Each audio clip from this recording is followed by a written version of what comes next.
नमस्कार, मैं हूं आपके साथ नाविद माजिद और आप देख रहे हैं सी न्यूज़ भारत। वक्त हो चुका है न्यूज़ बुलेटिन का, जिसमें हम जानेंगे कि कहां छठे चरण के चुनाव के लिए पुलिस अधीक्षक द्वारा की गई प्रेस वार्ता, कहां मतगणना स्थल का संबंधित अधिकारियों द्वारा किया गया निरीक्षण। साथ ही जानेंगे कि कहां पेट्रोल उधार देने से मना करने पर सेल्समैन की हुई पिटाई। इन सभी खबरों पर चर्चा करेंगे विस्तार से। आज जिला निर्वाचन अधिकारी व जिला अधिकारी Ambedkar Nagar Samuel Paul N व पुलिस अधीक्षक अम्बेडकर नगर आलोक प्रियदर्शी की उपस्थिति में संयुक्त रूप से कलेक्ट्रेट सभागार कक्ष में जनपद में आने वाले 3 मार्च को होने वाले मतदान के संबंध में जनपद के सम्मानित प्रिंट इलेक्ट्रॉनिक मीडिया बंधुओं के साथ प्रेस वार्ता आयोजित की गई। जिला अधिकारी द्वारा बताया गया कि जनपद की 5 विधानसभा 277 कटेहरी, टांडा, आलापुर, जलालपुर, अकबरपुर की सीटों के लिए मतदान 3 मार्च को होगा, जिसके लिए सारी तैयारियां पूरी कर ली गई। चुनाव को निष्पक्ष, पारदर्शी, सकुशल व शांतिपूर्ण माहौल में संपन्न कराने हेतु निर्वाचन आयोग की गाइडलाइन के अनुसार चुनाव संपन्न कराया जाएगा। पुलिस अधीक्षक अम्बेडकर नगर द्वारा बताया गया कि मतदान के दौरान चुनाव में गड़बड़ी उत्पन्न करने वालों व शांति व्यवस्था खराब करने वाले लोगों के विरुद्ध कड़ी कार्रवाई की जाएगी। मतदान के दौरान चप्पे चप्पे पर पुलिस मौजूद रहेगी। हमारा डिस्ट्रिक्ट सिक्योरिटी प्लान बन के तैयार हो चुका है और उसके हिसाब से मैं आपको ये बताना चाहूँगा कि जनपद में सुरक्षा के दृष्टिकोण से 70 company CPMF central paramilitary force deploy की गई है और हर बूथ और हर सेंटर CPMF से आच्छादित है। जो कुल 1143 सेंटर हैं, हर जगह depending on the number of booths 0.5 section से लेकर के 1.5 सेक्शन तक CPMF तैनात किया गया है। और इसके अलावा वहाँ पे सशस्त्र सिविल पुलिस का फोर्स और पर्याप्त संख्या में होमगार्ड भी तैनात किए गए हैं। हमारे यहाँ CPMF के 70 कंपनी के अलावा PSC की करीब 12.5 सेक्शंस भी डिप्लॉय की गई हैं विभिन्न अधिकारियों के साथ हमराह के तौर पे और अन्य ड्यूटियों में। इसके अलावा SST और FST लगातार क्रियाशील है। बाहर के जनपद से हम लोगों को करीब 550 सब इंस्पेक्टर्स और 3900 head constables and constables and 3300 home guards मिले हैं। इसके अलावा हमने चौकीदारों को भी इसमें डिप्लॉय किया है और इस प्रकार से मैं आपको बताना चाहूँगा कि अपने जनपद का अगर मैं फोर्स निकालूँ तो करीब 17,000 लोग उस दिन डिप्लॉयड रहेंगे सुरक्षा के लिए। इन टर्म्स ऑफ व्हीकल्स अगर मैं बात करूँ तो हमारे पूरे जनपद में 155 सेक्टर पुलिस मोबाइल्स दौड़ेंगी। उसके अलावा हर थानाध्यक्ष की गाड़ी के साथ एक एडिशनल QRT चलेगा और एक एडिशनल गाड़ी चलेगी। तो 18 थानों में आप मान के चलिए कि 36 गाड़ियाँ प्लस 18 गाड़ियाँ थानेदारों की ये रहेंगी। इसके अलावा हर थाना क्षेत्र में क्लस्टर मोबाइल्स लगाई गई। क्या व्यवस्था है सर? अम्बेडकर नगर में 3 मार्च 2022 को मतदान प्रक्रिया होना है। इसमें अम्बेडकर नगर में 5 विधानसभा क्षेत्र 277 कटेरी, टांडा, जलालपुर, आलापुर एवं अकबरपुर में चुनाव होना है। इसके संपूर्ण तैयारी जिला निर्वाचन कार्यालय की तरफ से और समस्त आरोप की तरफ से पूर्ण किया गया है। टोटल 18,01,444 मतदाता अपना मतदान को प्रयोग करेंगे और स्वीप के माध्यम से भी हम लोग हमारे जनपद में काफ़ी जागरूकता अभियान, जनता को घर से निकलने के लिए, वोट करने के लिए हम लोग प्रयास किया है। मुझे लगता है इसमें भी सफलता मिलेगा। हमारे सारे बूथों में CAPF का तैनाती किया गया है और इसके अलावा 60% बूथों में वेबकास्टिंग की प्रक्रिया है और 279 बूथों में वीडियोग्राफर के माध्यम से कवर करेंगे और 300 बूथों में माइक्रो ऑब्जर्वर की व्यवस्था किया गया है। पर्याप्त मात्रा में गाड़ियों की व्यवस्था पोलिंग पार्टी रवानगी के लिए तैयारी किया रखा है और 3 विधानसभा कटेरी, टांडा, अकबरपुर के लिए डिस्पैच सेंटर राजकीय हवाई पट्टी से होगा और एकलव्य स्टेडियम से आलापुर एवं जलालपुर की पार्टी डिस्पैच होगा और इसका कलेक्शन सेंटर कटेरी, टांडा और अकबरपुर विधानसभा के लिए राजकीय इंजीनियरिंग कॉलेज में किया रखा है। अम्बेडकर नगर से सी न्यूज़ संवाददाता अजय कुमार उपाध्याय की रिपोर्ट। बिजनौर के SP डॉक्टर धर्मवीर सिंह द्वारा आज विधानसभा सामान्य निर्वाचन 2022 के दिनांक 10 मार्च को होने वाले मतगणना के दृष्टिगत मतगणना स्थल वेयर हाउस का निरीक्षण किया गया। वहीं संबंधित अधिकारी को दिशा निर्देश दिए गए।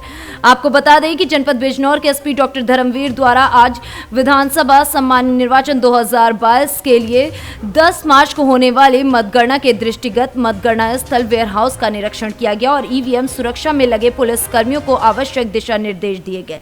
इसके अतिरिक्त एसपी डॉक्टर धर्मवीर सिंह ने मतगणना वाले दिन की गई ड्यूटी व्यवस्था, पार्किंग व्यवस्था, प्रत्याशियों के आने जाने का रास्ता, पर्याप्त बैरिकेडिंग, पुलिस बल, आउटर समेत अन्य चीजों पर भी काफी अच्छे से निरीक्षण किया है।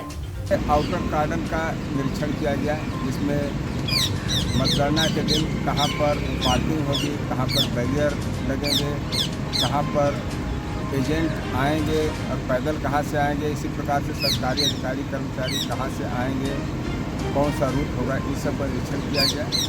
पुलिस और मजिस्ट्रेट की ड्यूटी इसी अनुसार लगाई जा रही है और संबंधित प्रत्याशियों को इस संबंध में पेपर के माध्यम से या उनको ब्रीफ कर दिया गया है। बिजनौर से सलीम हाशमी के साथ अजमल अंसारी की रिपोर्ट। गोंडा के तरफगंज तहसील अंतर्गत ग्राम सभा मनहना में सदाशिव मंदिर महाशिवरात्रि के पर्व पर शिवालयों में महिलाएं एवं पुरुषों व छोटे छोटे बच्चों द्वारा जलाभिषेक किया गया। भगवान शिव को सभी ने पूजा अर्चना करके खुश करने का प्रयास किया। वहीं मौके पर आस्था का सैलाब उमड़ा दिखाई दिया। सुबह से ही दूर दूर से लोगों के आने जाने का यहां पर सिलसिला जारी रहा। गोंडा से सी न्यूज संवाददाता शिवराम पांडे की रिपोर्ट। महाशिवरात्रि के अवसर पर क्षेत्र के विभिन्न शिवालयों में मंगलवार को श्रद्धालुओं की भीड़ उमड़ी रही। इस दौरान पिपराकोटी के बाबा शक्तिनाथ महादेव मंदिर, जीवोद्धार शिव मंदिर, मठबनवारी शिव मंदिर आदि जगहों पर सुबह से ही महिला व पुरुषों की भीड़ देखने को मिली। इस दौरान मंदिर समिति के द्वारा गाने बाजे, पंडाल व तोरण द्वार बनाकर मंदिर को सजाया गया था। सुबह से ही भक्तों की भीड़ उमड़ने लगी और हर हर महादेव व बोल बम के नारों से पूरा माहौल शिवमय हो गया था। जैसे जैसे दिन बढ़ने लगा वैसे वैसे खास करके महिलाओं की भीड़ भी बढ़ने लगी। महिलाओं ने जमकर मेले का आनंद उठाते हुए खरीदारी भी की। वहीं सभी स्थानों पर मंदिर समिति के सदस्यों के अलावा पुलिस बल की तैनाती भी की गई थी। बाबा शक्तिनाथ के मंदिर के इस प्रांगण में आज 50 वर्षों से धूमधाम से ये पूजा होती आ रही है। सबसे पहले मैं समिति की तरफ से आप लोगों को हार्दिक अभिनंदन प्रस्तुत करता हूँ।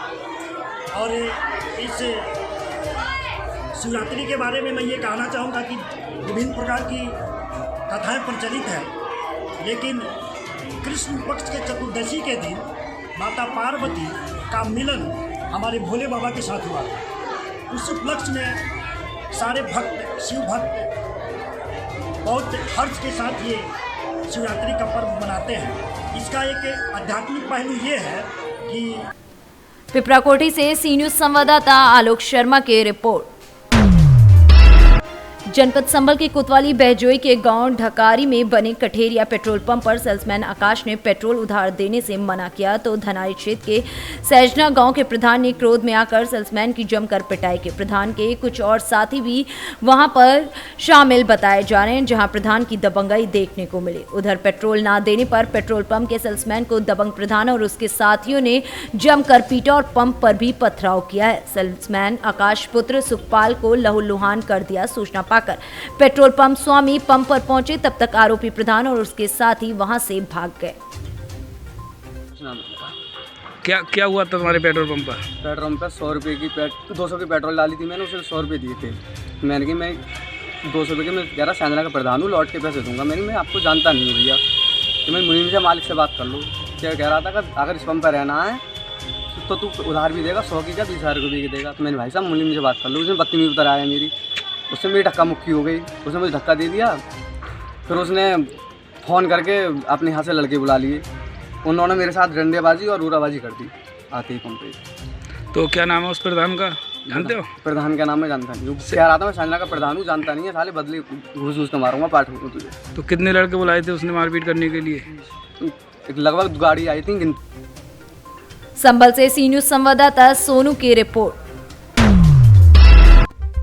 आजमगढ़ जिले की लालगंज विधानसभा के अंतर्गत बहुजन समाज पार्टी के वरिष्ठ कार्यकर्ता देश दीपक पांडे ने बहुजन समाज पार्टी की जीत को लेकर कहा कि आज मीडिया टीवी चैनल पर सपा और भाजपा की लड़ाई दिख रही है, जबकि धरातल पर बहुजन समाज पार्टी सबसे मजबूत पार्टी के रूप में आज भी है और हमारे कार्यकर्ता एक अनुशासित कार्यकर्ता हैं। वहीं उन्होंने आगे बताया कि हमारी पार्टी बहुजन समाजवादी पार्टी की लड़ाई है। हमारे देश में समतामूलक समाज की स्थापना हो और इसको हम लागू करके ही रहेंगे। देश दीपक पांडे। कौन सी विधानसभा लगती है? जी, लालगंज विधानसभा क्षेत्र। क्या माहौल है यहाँ? यहाँ पर सर बहुजन समाज पार्टी और समाजवादी पार्टी की लड़ाई है। अरे निकल कौन रहा है यहाँ? जी, 25,000 के ऊपर से बहुजन समाज पार्टी चुनाव जीतेगी जी। तो एक कारण क्या है? कारण सर दो है। अगली बार बीजेपी की फुल लहर थी और दरोगा सरोज जी यहाँ के बहुत दिनों तक समाजवादी पार्टी में काम किए थे। उनके लड़के जो हैं ब्लॉक प्रमुख थे, इसलिए ज़्यादा वोट उनके वजह से आया था। बीजेपी का वोट था नहीं, समाजवादी पार्टी का जी सीमित वोट है, इसलिए हम अब करीब 25,000 से ज़्यादा मतों से चुनाव जीतेंगे लालगंज से। ये तो अब की बात लोग कौन सा मुद्दा समझ के वोट देने जा रहे हैं? जी, सबसे बड़ा मुद्दा है सामाजिक न्याय की लड़ाई। सामाजिक न्याय कहीं दिखाई नहीं दे रहा है सर। छुट्टा पशुओं से नुकसान हो रहा है लोगों का। इसके बाद में प्रधानमंत्री जी ने जो कहा था मुद्रा लोन, शिशु लोन, तमाम लोन, ये गरीब भाइयों को कभी नहीं मिला। हमारे जाने में तो सर, मैं पर डे का कार्य करता हूँ सर। मैं बहुजन समाज पार्टी में 20 सालों से काम कर रहा हूँ सर। मुझे करीब सर मैं विधानसभा के हर गाँव में जाता हूँ और इसके बाद मैंने देखा कि कहीं भी गरीब और शोषित या होनहार लड़के को लोन नहीं मिला है जी। बस ये मुद्दा है। दूसरी मुद्दा है जो शिक्षा का जी जो है, शिक्षा में जी आरक्षण जो था उसमें फीस वगैरह जो कम कर दी गई थी, अब फिर जी बढ़ा दी गई है।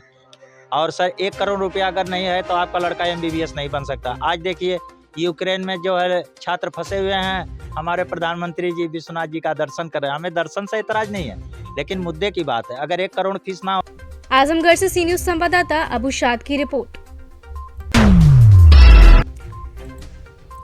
उत्तर प्रदेश के बदायूं जिले में एक सनसनीखेज वारदात सामने आई है, जहां बहन के प्रेम विवाह से नाराज भाइयों ने बहन की गोली मारकर हत्या कर दी है और फरार हो गए हैं। मौके पर पहुंची पुलिस ने घटनास्थल का निरीक्षण कर आरोपियों के खिलाफ मुकदमा दर्ज कर उनकी तलाश शुरू कर दी है।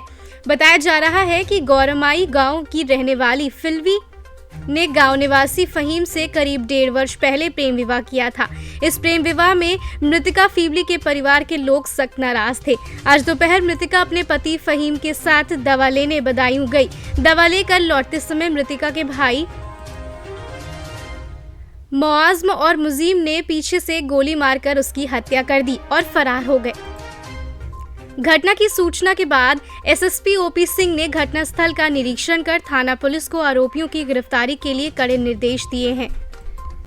एसएसपी ओपी सिंह ने घटनास्थल का निरीक्षण कर थाना पुलिस को आरोपियों की गिरफ्तारी के लिए कड़े निर्देश दिए हैं।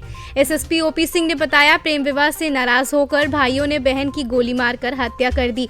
इस मामले में पीड़ित की तहरीर के आधार पर मुकदमा दर्ज किया जा रहा है। जल्द ही आरोपियों की गिरफ्तारी कर उनके खिलाफ कठोर से कठोर कार्रवाई की जाएगी। बच्चे वाला वो हॉस्पिटल है। अच्छा, कहाँ पे है? बदायूं पुल से उतरो, इधर साइड को चले जाएं। तो वहाँ से लौट रहे थे? वहाँ से लौट रहे थे? हाँ, लौट के आ रहे हैं। हाँ, हमने कुछ खरीदा भी नहीं उनसे, हमने करा ले खरीद नहीं, क्या पता कहीं कोई बात है, कोई देर वही नहीं जाना चाहिए। तो ये लोग कहाँ वहीं चले गए थे हॉस्पिटल से? ये लोग लगे यहीं से, जब पक्की वाली रास्ता है ध्यान वाली वहाँ से लगे। वहाँ से 2 ही लोग थे? हाँ, 2। एक संग तेज गाड़ी चलाई, मुजीब और धीरे कर ली, मुजिम, और एक का नाम है मुजीब। हाँ, वो लोग भी मोटरसाइकिल। गौराबाई जो ककराला के पास गांव है, थाना अलापुर अंतर्गत, आज दोपहर ये वहीं की निवासिनी है। अपना जिन्होंने 1.5 वर्ष पहले प्रेम विवाह किया था गांव के ही व्यक्ति से, और आज हॉस्पिटल से दिखा करके वापस आ रही थी।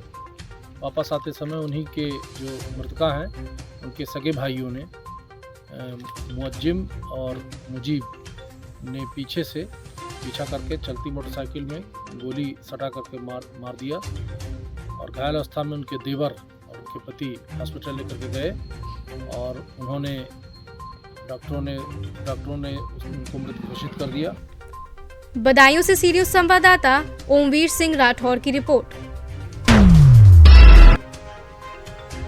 कुर्सेला थाना परिसर में जनवरी माह में एक बांस से लदे ट्रक से बरामद 720 कार्टून विदेशी शराब का विनिष्टीकरण बीती संध्या दंडाधिकारी के रूप में नियुक्त अंचलाधिकारी की उपस्थिति में किया गया। थाना अध्यक्ष मनीष कुमार ने जानकारी देते हुए बताया कि जनवरी माह में गुप्त सूचना के आधार पर असम से लाए जा रहे बांस लदे एक ट्रक से गुप्त सूचना के आधार पर कुर्सेला थाना के इतिहास का सबसे बड़ा शराब का जखीरा बरामद किया गया था, जिसमें शराब के साथ 2 शराब व्यवसायियों की भी गिरफ्तारी की गई थी। गिरफ्तार व्यवसायियों के द्वारा बताया गया था कि शराब की डिलीवरी खगड़िया में होने वाली थी, जिसके बाद उनकी निशानदेही पर 2 अन्य लोगों की गिरफ्तारी भी की गई थी। पुलिस अधीक्षक के निर्देश पर सोमवार की देर संध्या भारी मात्रा में शराब होने के कारण ट्रक से अनलोड कर गड्ढा खोदकर जेसीबी के द्वारा शराब का विनिष्टीकरण किया गया। देर शाम की स्थिति को देखते हुए जनरेटर लगाकर लाइट की व्यवस्था भी की गई। विनिष्टीकरण कार्य में दंडाधिकारी के रूप में अंचलाधिकारी की नियुक्ति भी की गई थी। सनद रहे कि बिहार में शराबबंदी को लेकर शराब कारोबारियों पर नकेल कसने के लिए एवं आगामी रंगों के उत्सव होली को देखते हुए शराब कारोबारियों के भारी मात्रा में शराब एकत्रित करने की योजना विफल करने हेतु पुलिस लगातार छापेमारी अभियान चला रही है। कटिहार से सी न्यूज संवाददाता कमल कुमार की रिपोर्ट। बिजनौर बड़ापुर नगर पंचायत के ईओ ने सभासद के खिलाफ थाने में तहरीर देते हुए सभासद पर जान से मारने की धमकी, गाली गलौज करने, बच्चे की बर्थडे पार्टी के कार्यक्रम में ज्वलनशील पदार्थ से आगजनी करने की प्रयास की तहरीर देकर रिपोर्ट दर्ज कर कार्रवाई की मांग की है। दरअसल पूरा मामला बिजनौर के बड़ापुर नगर पंचायत का है, जहां आज नगर पंचायत के अधिशासी अधिकारी सेवाराम राजभर ने नगर पंचायत के वार्ड नंबर 3 के सभासद अनीस अहमद के खिलाफ थाने में तहरीर देते हुए आरोप लगाते हुए बताया कि 27 फरवरी की रात वो अपने सरकारी आवास अपने बच्चे की बर्थडे पार्टी मना रहे थे, जिस पार्टी में स्टाफ और अन्य लोग शामिल थे। तभी रात 11 बजे अनीस सभासद घर पहुंचा और बिना किसी वजह के गाली गलौज करते हुए उसके साथ मारपीट पर उतारू हो गया और जान से मारने की धमकी देते हुए कार्यक्रम में आग लगाने का प्रयास किया। मौके पर मौजूद अन्य लोगों ने बचाया तो वह वहां से भाग गया। ईओ सेवाराम राजभर का कहना है कि इससे पहले भी यह अभद्रता कर चुका है। वहीं एसपी देहात रामारज ने बताया कि बढ़ापुर के ईओ ने यहां सभासद अनीस बिन बुलाए गए और उनसे गाली गलौज की। विवेचना के आधार पर मुकदमा दर्ज कर उचित कार्रवाई की जाएगी। दिनांक 27/2/2022 को अधिशासी अधिकारी बढ़ापुर श्री सेवाराम राजभर के यहाँ बच्चे का बर्थडे था। उनके द्वारा आज तहरीर दी गई है कि कस्बे के ही अनीस अहमद जो सभासद हैं, उनके द्वारा बिना निमंत्रण दिए ही उनके कार्यक्रम में आए और जो भी मेहमान आए थे उनके द्वारा उनको गाली गलौज किया और मारपीट किया जो है, और उनके साथ अभद्रता की गई। उनके द्वारा दिए गए तहरीर के आधार पर थाना बढ़ापुर पर सुसंगत धाराओं में अभियोग पंजीकृत किया जा रहा है और इसमें विवेचनात्मक कार्रवाई के उपरांत जो भी विधिक कार्रवाई होगी संपन्न की जाएगी। बिजनौर से सलीम हाशमी के साथ अजमल अंसारी की रिपोर्ट। फतेहपुर थाना क्षेत्र के बकड़ी ढुब्बा गांव में छत गिरने से 2 महिलाओं की मौत हो गई। वहीं 3 अन्य लोग गंभीर रूप से घायल हैं, जिनमें 2 महिला एवं 1 बच्चा घायल बताया गया। घायलों को फतेहपुर सामुदायिक स्वास्थ्य केंद्र में भर्ती कराया गया है, जहां से बेहतर इलाज के लिए रेफर कर दिया गया है गया। प्राप्त जानकारी के अनुसार महिलाएं जीविका के तहत सरकारी विद्यालय के छत के ऊपर बैठक कर रही थी। इस दौरान सरकारी भवन का छत टूटकर गिर गया, जिसके कारण महिलाएं गंभीर रूप से घायल हो गईं। सभी घायलों की स्थिति नाजुक बताई जा रही है। घटना के बाद गांव में कोहराम मच गया है। अभी देखा जा रहा है कि हमको जो जानते हैं कि छोटे अस्पताल होने के बावजूद यहाँ पे कोई उस तरह से सहायता नहीं मिल पाता है। हमारे नज़दीक का अस्पताल है गया अनुग्रह मगध मेडिकल कॉलेज, तो हम चाहते हैं कि अगर ये 2 से 3 घंटे पहले अगर हमारा पेशेंट जो है यहाँ से गया पहुँच जाता तो शायद कुछ और ये एंगल बदल सकता था यहाँ पे। लेकिन यहाँ पे निजी जो स्थानीय पुलिस है या फिर अस्पताल है, यहाँ पे एम्बुलेंस का सहायता जो है अभी हमको 3 घंटे बाद मिल रहा है। अच्छा, आप ये बताएंगे कि जहाँ पे मीटिंग हो रही थी किसके इजाज़त से मीटिंग हो रही थी? जी सुनिए, ये सीएम जीविका वाला जो मीटिंग होता है, तो मीटिंग ऐसे जगह पे कराया जाना चाहिए जहाँ पे बिल्डिंग सही हो, जहाँ का भवन सुरक्षित हो। ऐसा नहीं है कि कहीं भी आप जहाँ मीटिंग हो रहा है वहाँ करा दीजिए। तो तो मीटिंग अगर ये सही जगह पे होता तो शायद छत नहीं गिरती। अच्छा, जबकि ऐसा पता चला है कि नया भवन का निर्माण वहाँ पे हो चुका है, फिर भी जर्जर भवन में मीटिंग कराया जा रहा था। जी, तो बिल्कुल, तो इसमें सरकार का गलती है। जो भी इसके हायर अथॉरिटी है उनको यहाँ पे गलती है कि जब नया बिल्डिंग बन गया तो ये मीटिंग जो होना चाहिए था नया बिल्डिंग में होना चाहिए था। अच्छा, जीविका के जिस महिला के द्वारा मीटिंग करवाया जा रहा था उसके खिलाफ आप लोग कोई कदम उठा सकते हैं क्या? उनके ऊपर आप लोग FIR करेंगे, क्या करेंगे आप लोग? जी बिल्कुल। फतेहपुर से सी न्यूज़ संवाददाता विकास कुमार की रिपोर्ट। फिलहाल के लिए न्यूज़ बुलेटिन में इतना ही। देश और दुनिया की तमाम खबरों के लिए देखते रहिए सी न्यूज़ भारत।